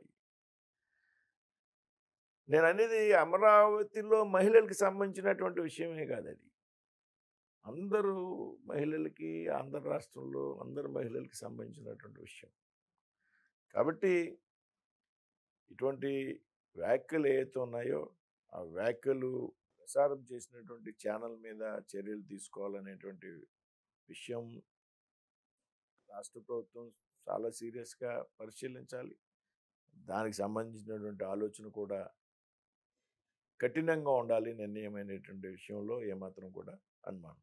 అంటే ఒకవేళ వాళ్ళ ఛానల్లో డిబేట్ జరిగింది, మాకేం సంబంధం, బయట నుంచి వచ్చిన ఒక గెస్ట్ మాట్లాడాడు అనేది వైఎస్ఆర్ కాంగ్రెస్ పార్టీ చెప్తున్నమాట. అయితే ఆ తర్వాత డ్యామేజ్ కంట్రోల్ కింద పార్టీ తరపు నుంచి ఖండన వస్తుంది అనుకుంటే, ఆ పార్టీ ముఖ్య సలహాదారు, పార్టీలో నంబర్ 2గా ఉన్న వ్యక్తి, ఒక విధంగా చెప్పాలంటే షాడో సీఎంగా ఇచ్చిన సజ్జల రామకృష్ణారెడ్డి నిన్న చేసిన కామెంటు సంకర తెగ అని మహిళలను ఉద్దేశించి, ఎవరైతే ఆందోళన చేస్తున్నారో సాక్షి ఆఫీసుల ముందు రోడ్డు మీదకి వచ్చి చేస్తున్నారో వాళ్ళందరినీ సంకర తెగ అంటే వేశ్యలని ముందు వాళ్ళ ఛానల్లోనే అనిపించిన వాళ్ళు దాన్ని సరిదిద్దుకోవాల్సింది పోయి సంకర తెగ అనటం, రాక్షసులు అనటం మహిళల్ని, ఇది ఇంకా రెచ్చగొట్టడమే కదా. అంటే ఇది ప్లాన్ ప్రకారం వెళ్తుందని అనుకోవాలా? అంటే ఈ రాష్ట్రంలో వైసీపీ ఆవిర్భావం నుంచి కూడా రాజకీయాల్లో విలువలు దిగజారు. భాషకి వారు వాడేటువంటి భాషకి అడ్డు అదుపు లేదు. మాట్లాడేటువంటి బూతుల్ని తప్పు అని ఎప్పుడు నాయకత్వం చెప్పలే. ఒక వంశీ కానీ లేకపోతే కొడాలి నాని గారు, లేకపోతే అనిల్ కుమార్ యాదవ్, శ్రీధర్ అప్పలరాజు, లేకపోతే ఇంకో 2-3 ఉన్నారు. వీళ్ళెవ్వరూ మాట్లాడేటువంటి భాష పచ్చి బూతులు వినియోగిస్తూ ఉంటే ముఖ్యమంత్రి గారి కుటుంబం గురించి మాట్లాడుతుంటే నాయకుడు ఎప్పుడు మీరు తప్పు అని చెప్పినటువంటి సందర్భం లేదు. వారి కామెంట్ చూసి ఆనందపడడం, నవ్వడమే తప్పించి అతను ఇది రాజకీయాల్లో సరైనటువంటిది కాదు, వ్యక్తిగత విమర్శలు లేదు, మహిళలను గౌరవించాలి, ఈ రకమైనటువంటి పదజాలం రాజకీయాల్లో వాడకూడదు అనేటువంటి నాయకత్వం ఏనాడు కూడా నిరోధించలేదు ఆ పార్టీలో. కాబట్టి అది అలవాటుగా మారిపోయింది. నాకు టైంలో ఎలా తయారైంది రాష్ట్రంలో, ఎవడు ఎక్కువ బూతులు తిడితే ఆడు నాయకుడు అయ్యే పరిస్థితి వచ్చింది. ఎవడు ఎక్కువ బూతులు మాట్లాడితే, ఎవడు అసభ్యమైనటువంటి పదజాలం వాడితే వాడు పెద్ద నాయకుడు అయ్యేటువంటి దురదృష్టం. మీడియాలో కూడా వాళ్ళకి ప్రయారిటీ. అన్ని ఛానల్స్‌లో వాడు మాట్లాడింది పదే పదే చూపెట్టడం. పేపర్‌లో ప్రముఖంగా మంత్రులు అయిపోయిన వాళ్ళు కూడా ఉన్నారు. ప్రచురించడం ప్రాముఖ్యంలో. ఈ రకంగా ప్రజల్లోకెళ్ళాలి, మీడియాకి వెళ్ళాలంటే కూడా మనం బూతులు మాట్లాడాలి అనేటువంటి ఆలోచన రాజకీయాల్లో పెరిగింది. ఇవాళ అందుకే ఎంత జరిగినా కూడా మళ్ళీ సజ్జలు అదే మాట్లాడుతున్నారు. సజ్జలు కూడా భవిష్యత్తు ఆయన చేసినటువంటి గతంలో చేసినటువంటి తప్పులు ఏవైతే ఉన్నాయో ఇప్పుడు ఆయనకి కానీ ఆయన కుమారుడు కానీ అన్నీ బయటకు వస్తాయి. ఎవరికి కూడా ఆంధ్రప్రదేశ్లో మహిళలను కించపరిచేటువంటి మాటలు మాట్లాడితే అది ఎవరికి కూడా మినహాయింపు ఉండదు అనేది చాలా స్పష్టంగా చెప్తుంది. అంటే ఇప్పుడు రాష్ట్రంలో మీరు ఇందాక చెప్పిన కొన్ని పేర్లు ఉన్నాయి. గతంలో ఇష్టం వచ్చినట్టు బూతులు తిట్టడం కానీ, అధికార దుర్వినియోగం చేయటం కానీ, దాడులు చేయించడం కానీ, ఇలాంటి వాళ్ళందరినీ వల్లభనేని వంశీతో సహా ఒకళ్ళ తర్వాత ఒకళ్ళు అరెస్టులు చేస్తూ వస్తున్నారు. అయితే జగన్మోహన్ రెడ్డి రీసెంట్గా చేసిన కామెంట్ ఏంటంటే, అన్యాయంగా మమ్మల్ని వేధిస్తూ ఉన్నారు, ఒక తప్పుడు విధానాన్ని మీరు ఫాలో అవుతున్నారు, రేపు ఇంతకింత జగన్ 2.0లో మేము అధికారంలోకి వస్తాము, వచ్చినప్పుడు ఇంతకింత మూల్యం చెల్లిస్తారు, ఇదే దాడుల కల్చర్ని మేము కూడా కంటిన్యూ చేస్తాం అన్నట్టుగా ఆయన మాట్లాడుతూ ఉన్నారు. అంటే మీరు వైసీపీకి 2.0 ఉంటుందని నేను అనుకోను. మీకు అర్థమైంది, అది 1.1తో క్లోజ్. అది మీకు అర్థమైందండి. అసలు ఈ సంస్కృతి స్టార్ట్ చేసింది ఎవరంట? గతంలో రాజకీయపరమైన విభేదాలు చాలా పెద్ద ఎత్తున ఉంటాయి. రాష్ట్రంలో ఈ రకమైనటువంటి సాంప్రదాయాన్ని స్టార్ట్ చేసింది వైసీపీ పార్టీ. తెలుగుదేశం పార్టీ అధికారంలోకి వచ్చిన వెంటనే లేనిపోయిన కేసులు బనాయించేటువంటి ప్రయత్నం చేయాలి. అందరి మీద అప్పుడే సంవత్సరం అయింది. ఏదైతే చట్ట ప్రకారం తెలుగుదేశం ఆఫీస్ మీద దాడి చేసినటువంటి కేసులో, లేకపోతే మరో కేసులో చట్ట ప్రకారం చర్యలు తీసుకుంటున్నారు. కానీ ఎవరిని తిట్టి కుట్టి నిందించినటువంటి సంఘటనలు, ఏ రకంగా అచ్చెన్నాయుడు గారిని అరెస్ట్ చేశారు అనారోగ్యంతో ఉన్నప్పుడు, ఏ రకంగా డాక్టర్ సుధాకర్ చచ్చిపోయాడు, ఏ రకంగా విజయవాడలో పట్టాభి గారి ఇంటి మీద దాడులు చేశారు, ఏ రకంగా ముఖ్యమంత్రి గారి కుటుంబాన్ని అవమానపరిచారు. ఏనాడన్నా నాయకుడు కంట్రోల్ చేసేటువంటి ప్రయత్నం చేశాడా? ఈవేళ జగన్ గారు ఇన్ని మాటలు మాట్లాడుతున్నాడు, మేము కూడా కంటిన్యూ చేస్తాం, మేము కూడా కంటిన్యూ చేస్తే తప్పనిసరిగా ఈవేళ ప్రభుత్వం కూడా ఎవరైనా తప్పులు చేస్తే రాబోయేటువంటి రోజుల్లో బాధ్యులే. ఆ రకమైనటువంటి తప్పుడు పనులు చేసి తప్పుడు వ్యాఖ్యానాలు చేస్తే అది నేనైనా మీరైనా ఇంకో పార్టీ వారైనా సరే భవిష్యత్తులో బాధ్యత వహించాల్సిందే. ఏదో అధికారంలో ఉన్నంతకాలం అధినాయకుడి యొక్క మెప్పును పొందడం కోసం సంస్కారం మర్చిపోయి మాట్లాడి ఇష్టం వచ్చినట్టు దాడులు చేసి దౌర్జన్యాలు చేస్తే ఏదో రోజు ఎవరైనా సరే మూల్యం చెల్లించక తప్పదనేటువంటి విషయాన్ని మనంతా కూడా దయచేసి అర్థం చేసుకోవాలి. ఆయన ఎప్పుడో 2.0లో నేను అధికారంలోకి వస్తాను, అప్పుడు ఇదే రకమైనటువంటి దాడులు కొనసాగుతాయి, మేము కంటిన్యూ చేస్తాం. మా జిల్లాలో కారుమూరి నాగేశ్వరరావు గారు కూడా మాట్లాడాడు, కాళ్ళు తీసేస్తాం, తలకాయలు నరికేస్తాం. నేను దాని మీద మాట్లాడాను 12 ఈ కాళ్ళు తీసేయడం, తలకాయలు తీసేయడం ఏది రాజకీయాల్లో పెద్ద గొప్ప కాదు. ఇవన్నీ ఒకప్పుడు నడిచినాయి. రాయలసీమలో ఫ్యాక్షనిజం, పల్నాడులో ఫ్యాక్షనిజం, ఇవన్నీ కూడా అందరూ ఫ్యాక్షనిజం నుంచి బయటకు వచ్చి దానిలో ఉన్న ఇబ్బందులు అందరికీ అర్థమైంది. అంతేగాని తలకాయలు కాళ్ళు తీసేస్తే చూడడానికి ప్రజలు, రాజకీయ పార్టీ నాయకులు కూడా చూస్తూ ఊరుకునేటువంటి పరిస్థితి లేదు. కాబట్టి ఈవేళ ఏంటంటే మన జగన్ గారు నీతులు చెప్పడం అనేది అత్యంత హాస్యాస్పదం. ఇది దెయ్యాలు వేదాలు వెల్లించినట్టుగా ఉంటుంది ఈవేళ ఆయన ఇట్ల గురించి మాట్లాడితే. అంటే జగన్ గారికి బీజేపీకి మధ్య అవినాభావ సంబంధం ఎప్పటికీ కంటిన్యూ అవుతుంది కాబట్టే అక్రమాస్తుల కేసులో ఇంకా బెయిల్ మీద ఆయన బయట ఉన్నాడు. దేశ చరిత్రలో ఇన్ని సంవత్సరాల పాటు బెయిల్ మీద బయట ఉన్న వ్యక్తి, ఇన్ని వందల సార్లు కోర్టు వాయిదాలకు కూడా వెళ్లకుండా విచారణ కొనసాగిస్తున్న వ్యక్తి జగన్మోహన్ రెడ్డి మాత్రమే. ఇది కేవలం బీజేపీ ఆశీస్సుల వల్ల, బీజేపీకి గతంలో కొన్ని బిల్లుల విషయంలో పరోక్షంగా మద్దతు ఇచ్చాడు కాబట్టి ఆయన ఈ రోజు కూడా మోస్తున్నారు అనేది ఒక నింద, మీ పార్టీ మీద ఉన్న ఒక నిందండి. దాన్ని ఎట్లా తొలగించుకుంటారు? న్యాయపరమైనటువంటి విషయాల్లో ప్రభుత్వం ఇన్వాల్వ్ అయ్యేటువంటి పరిస్థితి ఉండదు. ఆ పార్టీకి చెందినటువంటి అనేక మంది నాయకుల మీద కేసులు పెడుతున్నారు, ఇన్కమ్ ట్యాక్స్ దాడులు జరుగుతున్నాయి బీజేపీకి చెందినటువంటి నాయకుల మీద. దీనికి ఎవరు కూడా మినహాయింపు లేదు. చట్టపరంగా ఆయన ఉన్నటువంటి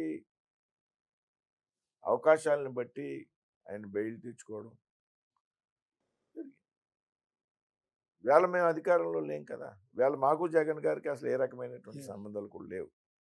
మాకు జగన్ గారికి సంబంధాలు ఉన్నాయనేది వాస్తవం కదా. జనరల్గా ప్రజలు ఒక రకమైనటువంటి ఆలోచన బీజేపీ కాపాడుతుంది, బీజేపీ అప్పుడు చంద్రబాబు నాయుడు గారు అరెస్ట్ అయినప్పుడు బీజేపీ వాళ్ళే చేయించారు, బీజేపీ వాళ్ళే చేయించారు, బీజేపీ వాళ్ళే చేయించారు. ఇవన్నీ ఏంటంటే ఏదో ఒక డైవర్షన్ పాలిటిక్స్. కాబట్టి జగన్ గారికి చట్టం తన పని అది చేసుకుపోతుంది. ఇందులో ఎవరు ఇన్వాల్వ్ అయినా కానీ అది ఆగేటువంటి పరిస్థితి లేదు. ఆయన కూడా ఏదో రోజు టైం దగ్గరికి వస్తుంది, ఇది అనుమానం లేదు. చట్టంతా ఆయన చేసినటువంటి ఏవైతే ఉన్నాయో దానికి రాబోయే రోజుల్లో ఆయన మూల్యం చెల్లించాల్సి ఉంటుంది. జైలుకి వెళ్ళే అవకాశం ఉందని, జైలుకి వెళ్తాడో బయలు తెచ్చుకుంటాడో, బట్ జరిగినటువంటి ఏదో కిడ్ ప్రోకో ఇష్యూస్ ఉన్నాయో, నీకు అది నాకు ఇది అనేటువంటి విషయాల్లో దర్యాప్తు సంస్థలు, అది సిబిఐ కానీ ఈడీ కానీ చట్టం ప్రకారం వెళ్తాయి. ఇదేమి పర్మనెంట్గా కేసులు మాఫీ అయిపోయినటువంటి పరిస్థితి కాదు. కాబట్టి రాబోయేటువంటి రోజుల్లో చట్టం తన పని అది చేసుకుపోతుంది. ఓంప్రకాష్ చౌతాలా లాంటి 80 ఏళ్లకు పైబడిన వ్యక్తికి కూడా అవినీతి కేసులో శిక్ష పడింది. జయలలిత లాస్ట్ పీరియడ్లో ఎన్నిసార్లు జైలుకి వెళ్ళి వచ్చారో, ముఖ్యమంత్రిగా ఉన్నప్పుడు కూడా అవినీతి కేసులోనే. లల్లూ ప్రసాద్ యాదవ్ ఏ ఏజ్లో ఆయన జైలుకి వెళ్లాల్సి వచ్చింది, శిక్ష పడింది. ఇట్లా చెప్పుకుంటూ పోతే చరిత్రలో, దేశ రాజకీయ చరిత్రలో ఎంతెంతో మంది జైలుకి వెళ్ళారు. కానీ ఒక్క జగన్మోహన్ రెడ్డి విషయంలో మాత్రమే ఇన్ని సంవత్సరాల పాటు బెయిల్ మీద బయట ఎలా ఉండగలుగుతారు? పొరపాటు పడుతున్నారు. ఓంప్రకాష్ చౌతాలా కూడా కేసులు పడ్డాక 10 సంవత్సరాల తర్వాత జైలుకి వెళ్ళాడు. ఓకే. లల్లూ ప్రసాద్ గారు యాదవ్ గారు కూడా 10 సంవత్సరాల తర్వాత జైలుకి వెళ్ళారు. మీరు చెప్పినటువంటి జయలలిత కూడా 10 సంవత్సరాల తర్వాత కేసులు బుక్ అయ్యాక 10 సంవత్సరాల తర్వాత జైలుకి వెళ్ళింది. ఇంకా టైం ఉంది కదా. ఓకే, ఇంకా టైం ఉంది. అది 10 సంవత్సరాలు అవ్వచ్చు, 9 ఏళ్ళు అవ్వచ్చు, 11 ఏళ్ళు అవ్వచ్చు. చాలా భారతదేశంలో ఉన్నటువంటి చట్టాల ప్రకారం ఒక కోర్టులో పోతే ఇంకో కోర్టు, స్పెషల్ కోర్టు, లేకపోతే సుప్రీంకోర్టు, ఇవన్నీ చట్టం ఇచ్చినటువంటి అవకాశాలు. వీటిని అందరూ కూడా వినియోగించుకోవడానికి లల్లూ ప్రసాద్ గారు కూడా దానా కుంభకోణం బయటకడ్డాక 10-12 సంవత్సరాలు జైలుకి. చౌతాలా గారు కూడా అంతే, జయలలిత గారు కూడా అంతే. జయలలిత గారు ఒక టైంలో మద్దతు ఉపసంహరించింది, ఆవిడ ఏదైనా కేసులు తీయమని. నాయకత్వం ఒప్పుకోలేదే. ఇందాక మీరు ప్రస్తావించారు కదా, అధికారం కోసం లేకపోతే ఇది కోసం. ఆవిడ మీద ఉన్న కేసులు తీయమని ఆవిడ రిక్వెస్ట్ చేసినప్పుడు అప్పుడు ఉన్నటువంటి ప్రభుత్వం ఒప్పుకోనప్పుడు వాజ్పేయి గారి ప్రభుత్వం ఒక్కోటితో ప్రభుత్వాన్ని వదులుకుంది బీజేపీ. కాబట్టి ఇవన్నీ క్రైటీరియా కాదండి. పర్టికులర్గా ఇప్పుడు జరుగుతున్న డిస్కషన్ ఏంటంటే, మీరు అన్నది బెయిల్ విషయంలో కేంద్రం జోక్యం ఏమి ఉండదు, న్యాయస్థానాల విషయంలో జోక్యం ఉండదు. కానీ ఎంక్వైరీ విషయంలో, జగన్ మీద నడుస్తున్న సిబిఐ విచారణ విషయంలో కొంత స్లో డౌన్ అవుతున్నారు అనేది. ఇంకొకటి, ఆంధ్రప్రదేశ్లో జరిగిన ఇంకొక సంచలనం వివేకానంద రెడ్డి, అదే Jagan related issue. Vivekananda Reddy murder కేసులో సిబిఐ ఎంక్వైరీ జరుగుతుంటే ఆ కేసులో ఆరోపణలు ఎదుర్కొంటున్న నిందితుడిగా తెలిసిన అవినాష్ రెడ్డి, అంటే జగన్మోహన్ రెడ్డికి స్వయాన సోదరుడైన అవినాష్ రెడ్డిని అరెస్ట్ చేయడానికి సిబిఐ కడప వెళ్తే, సిబిఐని అప్పుడు సీఎంగా ఉన్న ముఖ్యమంత్రి జగన్మోహన్ రెడ్డి అడ్డుకుని లా అండ్ ఆర్డర్ ప్రాబ్లం వస్తుందని సిబిఐని కూడా వెనక్కి పంపిన పరిస్థితి దేశంలో ఇంకెక్కడా లేదు కదా. ఇప్పుడు అవినాష్ రెడ్డి అనేటువంటి నిందితుడు అండి. అవినాష్ రెడ్డిది ప్రమేయం ఉందనేది ఇంకా సిబిఐ ప్రూవ్ చేయలేదు. జగన్మోహన్ రెడ్డి వెనక్కి పంపితే సిబిఐ వెనక్కి వెళ్ళిపోలే. సిబిఐ కోర్టు కూడా మినహాయింపు ఇచ్చింది ఆ వేళ అరెస్ట్కి. సిబిఐ కోర్టు అరెస్ట్ చేయమని చెప్పలే. మీకు అర్థమైందా? సిబిఐ అరెస్ట్ చేసి అతన్ని ప్రశ్నించాలని భావించిన ఆలోచన చేసింది. సిబిఐ కోర్టులో అతనికి మినహాయింపు వచ్చింది, ఆ రోజుని రిలీఫ్ వచ్చింది. తప్పనిసరిగా ఆయన బాధ్యుడు అనుకోండి. అంటే అది వివేకానంద రెడ్డి మర్డర్ కేసు అనేది జగన్ లాంటి ఫ్యాక్షనిస్టు మర్డర్ చేస్తే ఎలా ఉంటుందని దానికి ఉదాహరణ. వాళ్ళ ప్రభుత్వం ఉన్నటువంటి 5 సంవత్సరాల్లో కూడా దాన్ని రకరకాల స్టోరీలు, రకరకాల కథనాలు, వివేకానంద రెడ్డి గారు అమ్మాయి దాని మీద కష్టపడినటువంటి విధానం, ఏదేమైనా ఏదో రోజు నిజంగా అవినాష్ రెడ్డి గారి యొక్క పాత్ర ఉంటే ఆయన తప్పించుకోలేడు. అవినాష్ రెడ్డి గారు ప్రస్తుతం నిందితుడు, ముద్దాయి ప్రూవ్ అయిన రోజున దాన్ని మనం ఎవరైనా సరే బాధ్యత వహించాలి. అంటే సిబిఐ కేంద్ర పరిధిలోనే ఉంది కదా. సునీత రెడ్డి అదే వివేకానంద రెడ్డి కుమార్తె కేంద్రం దగ్గరికి వచ్చి కేంద్ర పెద్దలు అమిత్ షా గారితో సహా ఎంతో మంది చుట్టూ తిరిగి సిబిఐ డైరెక్టర్ చుట్టూ అదే మీకు అర్థం కావడంలే. న్యాయం జరగట్లేదని సిబిఐ డైరెక్టర్ చుట్టూ తిరిగినా, ఈడీ డైరెక్టర్ చుట్టూ తిరిగినా, అమిత్ షా గారి చుట్టూ తిరిగినా ఇన్వాల్వ్ అవరు అంటున్నాను నేను. ఇన్వాల్వ్ అవరండి. ఇదే అమిత్ షా గారి మీద కేసులు పెట్టినట్టు సందర్భాలు ఉన్నాయి. ఇప్పుడు నేను అనేది చంద్రబాబు నాయుడు గారు లోపలికి వెళ్ళినా, లేకపోతే జగన్ గారు లోపలికి వెళ్ళినా, ఇంకొకరు లోపలికి వెళ్ళినా, ఏదో అమిత్ షా గారు ఫోన్ చేస్తే వదిలేస్తారు, లేకపోతే ఏదో ప్రధానమంత్రి గారు చెప్తే వదిలేస్తారు. ఇవన్నీ తప్పుడు ఆలోచనలు అంటారు. ఏముండదండి. ఎవడైనా నేను వెళ్ళిపోయినా, నేను మంత్రిని అయినా, ఎంపీ అయినా ఏముండదు. చట్టంలో కొన్ని లిమిట్స్ పరిధిలో ఉంటాయి. దాని ప్రకారం ఎవడైనా సరే శిక్షించబడ్డానికి అర్హుడే. అంతేగాని ఊరికే కేసులు పెట్టలేరు, ఊరికే కేసులు తీయలేరు. అయితే లేదా 5 రోజులు 10 రోజులు జైలుకి పంపగలరు. మీకు అర్థమైందండి. సునకానందం.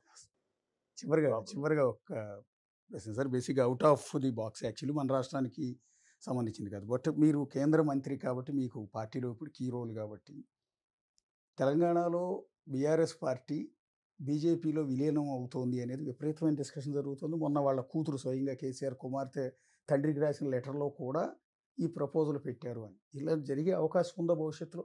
అంటే ఇప్పుడు తెలంగాణ రాష్ట్రంలో ప్రస్తుతం ఉన్నటువంటి పరిస్థితుల్లో బీఆర్ఎస్ ప్రాముఖ్యత తగ్గిపోయింది. ఇవాళ అక్కడ 2 బలమైనటువంటి శక్తులుగా భారతీయ జనతా పార్టీ, కాంగ్రెస్ ఉన్నాయి. కాంగ్రెస్ కూడా ఈ సంవత్సరాల దాదాపు రేపు నవంబర్కి 2 సంవత్సరాలు అవుతుంది. అనుకున్నటువంటి రీతిలో అక్కడ పరిపాలన లేదు అనేటువంటి విషయం వాస్తవం. పెద్ద ఎత్తున ఈవేళ అక్కడ బీజేపీకి ప్రజాదరణ ఉంది. రాబోయేటువంటి రోజుల్లో భారతీయ జనతా పార్టీ తెలంగాణ రాష్ట్రంలో అధికారంలోకి వస్తుంది అనేటువంటి విషయంలో చాలా క్లారిటీ ఉంది. పెద్ద ఎత్తున బీఆర్ఎస్కి సంబంధించినటువంటి కార్యకర్తలు, నాయకులు భారతీయ జనతా పార్టీలో చేరుతున్నారు. ఇప్పటికే మా దగ్గర చేరినటువంటి కొండా విశ్వేశ్వరరెడ్డి లాంటి ప్రముఖులు మా దగ్గర పార్లమెంట్ సభ్యులుగా ఉన్నారు. ఈ నేపథ్యంలో మేమేమీ ప్రత్యేకంగా చేసేటువంటి ప్రయత్నం అయితే ఏమీ లేదు. బీఆర్ఎస్ వేళ కవిత గారు మాట్లాడుతున్నారు. రాబోయేటువంటి రోజుల్లో అది తెలంగాణ రాష్ట్ర రాజకీయాల్లో బీఆర్ఎస్ బీజేపీలో విలీనం చేయాలి అంటే అయ్యేటువంటి పరిస్థితి. దాని మీద మనం స్పష్టంగా మనం ఏదో ప్రయత్నం చేస్తున్నాం, అది చేస్తారు. ఈవేళ బీఆర్ఎస్ మనుగడ ప్రశ్నార్థకంగా. ఇటువంటి సమయంలో రకరకాలైనటువంటి ఆలోచనలు రాజకీయాల్లో సహజం కానిది ఏమీ లేదు. రాష్ట్రంలో పీఆర్పీని కాంగ్రెస్ పార్టీలో వెళ్ళింది. 18% ఓటికి వచ్చినటువంటి పార్టీ. కాబట్టి రాజకీయాల్లో మనుగడ కోసం రాజకీయ పార్టీలు తీసుకునేటువంటి నిర్ణయాలు మనం ముందుగా ఊహించి అనడం అనేది కరెక్ట్ కాదు. అంటే వాళ్ళ అమ్మాయి అలిగేషన్ చేసింది కాబట్టి, అదే వాళ్ళ అమ్మాయి కాబట్టి వాళ్ళ అమ్మాయికి రకరకాల డిఫరెన్స్లు ఉన్నాయి. ఆ అమ్మాయికి బీజేపీ మీద కోపం ఉంది ప్రత్యేకంగా. మీకు అర్థమైందా? లెక్కర్ కేసులో అది ఆవిడ కూడా బీజేపీ వాళ్ళు పంపారని అనుకుంటుంది. చేసిన పని ఆవిడ ఒప్పుకోడండి. ఆవిడ ఇన్వాల్వ్మెంట్ ఉంది, క్లియర్గా ఇన్వాల్వ్మెంట్ ఉంది. Thank you sir. Right sir, thank you. చాలా వాల్యుబుల్ టైం ఇచ్చారు, చాలా అంశాలు మాట్లాడారు. అది కేంద్ర మంత్రి భూపతిరాజు శ్రీనివాస్ వర్మతో బిగ్ ఇంటర్వ్యూ చూస్తూనే ఉండండి బిగ్ టీవీ.